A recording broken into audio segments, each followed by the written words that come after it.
Daya. This is one of the many words in Sanskrit for compassion. Daya. What's the other word? Karuna, right? Karuna, compassion. So compassion means being unhappy about other people's unhappiness. You see? Having compassion means not taking joy in other people's happiness, like what counts mostly as modern entertainment, is some form of just taking pleasure in other people's pain for your amusement. And compassion would be the opposite of that. When people are in pain, you feel bad for them, no matter who they are, you see? If it's George Bush, who's going down in history as one of the worst presidents, you feel bad for him. Like, what a disaster for him, personally, right? That's too bad. In a way, it's too bad. He made mistakes, but we all make mistakes. So feel compassion for other people's pain, instead of gloating, you see? Our tendency is to gloat, especially with our enemies, people we don't like, people we disagree with. We gloat when they suffer. And that's perverse. That's not a good way to live at all. Okay? Compassion is the opposite of that. And then astikya. Asti means it is. Kya means the belief. It is belief. This is opposed to nastika in Sanskrit. What does nastika mean? Anybody know? Yeah, non-belief, atheism.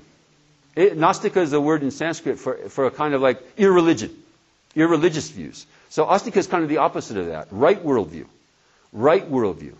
And in the Buddhist texts, they're quite clear on what what wrong worldview is, what nastika would mean, and it would mean, for example, we live in a culture where wrong worldview is instilled in us, actually, and reinforced at pretty much every turn. There's two classic versions of wrong view. The first one is not thinking that your actions have repercussions. That's karma. Not believing in karma. Not thinking that your actions will have reactions, will have repercussions. So somehow it just doesn't matter, you see. Somehow it'll just dissolve into the ether, And that means actions of body as well as speech. See, so sometimes we think, well, I say some syllables and decibels, and then they just disappear into the air, and nothing much comes of it. Pay attention to what you say. What you say with your words can really hurt people, right? Can really hurt people, which comes back at you as people hurting you with words, of course. So, and the same with mind, just even thoughts. Negative thoughts about other people matter. Because Mr. Karma is who? You. Because everything registers with Mr. Karma. Not just what you do and what you say, but the inner voice in your mind is also being registered by Mr. Karma. Mr. Karma videotapes everything. And then time goes by and Mr. Karma says, well, let's watch some video from the past, shall we? Let's kick it tonight and watch a little video from the past, the little home movies. You get to watch your own home movies. And that's your life. Your life is just watching home movies. Your own home movies. You're watching your History Channel. Your own History Channel. Okay? So how did I get off on that? Oh, right. Well, the other one. So the one classic form of wrong view is not believing that your actions have repercussions. What's the other one? I already told you. Yeah. Knowing for sure somehow that there could not have been past and future lives. There will not be future lives and there could not have been a past life. Knowing somehow for sure that. Being confident that that's just impossible. Do you suppose that anyone has that wrong view? And we're all tempted to have that wrong view. See, because we weren't brought up in a culture where rebirth is just given. It's just a given. That kind of wrong view would be very, very rare in traditional South Asia. Be very rare, because they just assume it. They have been taught as often and as early as we have been taught that there is no such thing as rebirth, that there is. Did I get that right? They have been taught as often and as early that there is rebirth as we have been taught that there isn't rebirth. So they just assume it. They just, of course, assume it. But we assume the opposite, actually. Our default position is, of course, there's no rebirth. Of course, there can't be a past and future lives. I can't remember them. How could there be a past life when I can't remember them? That's our big argument. That's our big, like, 1-2 punch. See, no past lives. I can't remember anything. I can't remember. Well, there's plenty of arguments for past lives. We'll just march out a few. The texts actually don't march these out, but I'll march out a few. There are people who do remember their past lives. There are people who can tell you about their past lives. Now, those are anecdotal, and they're not. If you're not already have the propensity to believe them, you're not going to believe them anyway.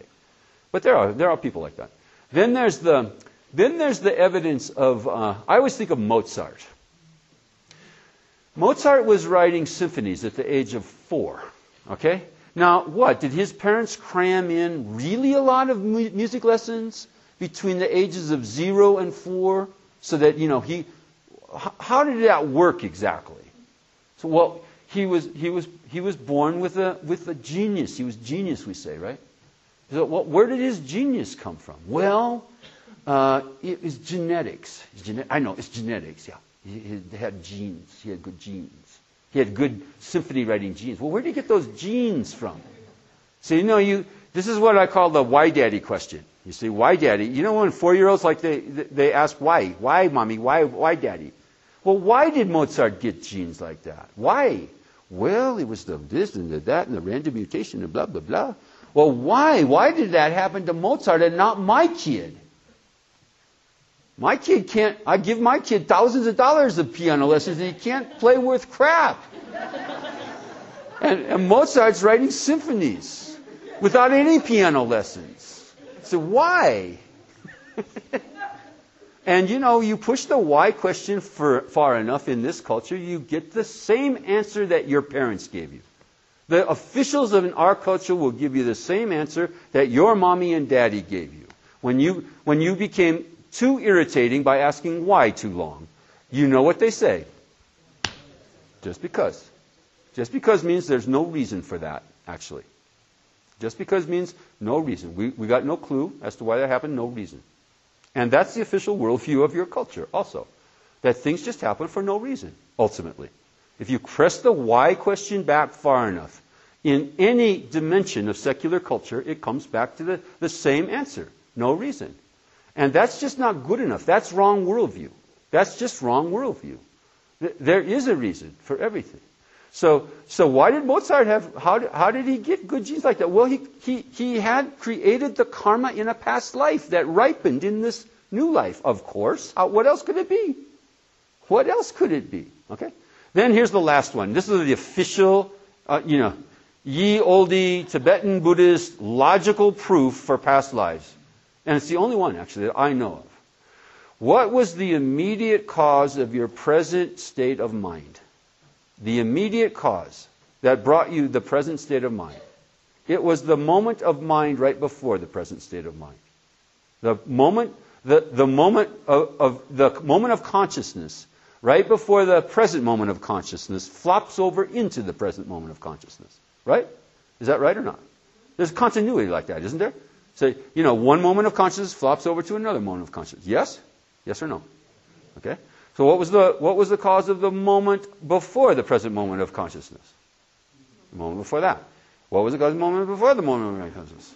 The moment before that. Was the moment before that. All the way back, so we'll speed up the tape. What was the cause of the first moment of consciousness that you had in this life? What else could it be besides the previous moment of consciousness? What else could it be? Just come from nowhere? So, and actually, that's kind of the official worldview, right? Just came from nowhere. You were once nothing, and then you became something out of nothing. See? That's the materialist worldview. That, some egg got fertilized, and then from nothing came something. Your mind came about somehow. And then you had a thought, your first moment of consciousness. That came from nothing. Well, how could something come from nothing? How could something come from nothing? How could the first moment of consciousness come from any other source than a moment of consciousness before that? And that's That's the logical proof. And it's not that convincing to us at first, but if you work it a little bit, it starts to get more and more convincing. Every effect has to have a cause. And every effect is comes from a cause and becomes a cause for a future effect. The chain of causation it goes like that. It goes into like a loop, you could say. Therefore, there could never be a first cause. The idea of a first cause is impossible. A cause that wasn't itself caused by a previous cause. An effect that wasn't caused by a previous cause is impossible. So what's the first cause of everything? Big Bang, right? Big Bang. What caused the Big Bang? You see? That's impossible. Impossible. What caused the Big Bang? Why, Daddy? Why? So ask Poindexter why. Ask your scientific, establishment, which is mostly in your head. Why? They're ruling you in your head. And rebel. Bring this sucker down. So this is illogical worldview to say that everything came from nothing. You see? That there could be a first cause that wasn't itself caused by a previous cause. This is impossible. It's a complete exception to causality. And they even admit that, right? They say it's a singularity. Singularity means happened once, never happen again, never happen again, will happen once. Don't know why, don't know where, don't know how. What existed before the Big Bang? See? Where did the Big Bang happen?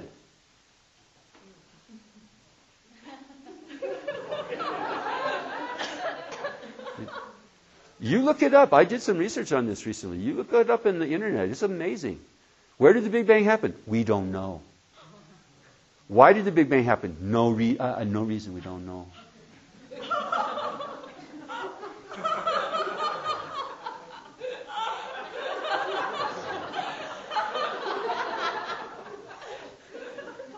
No, I'm not kidding. They really say that stuff. So that's wrong worldview.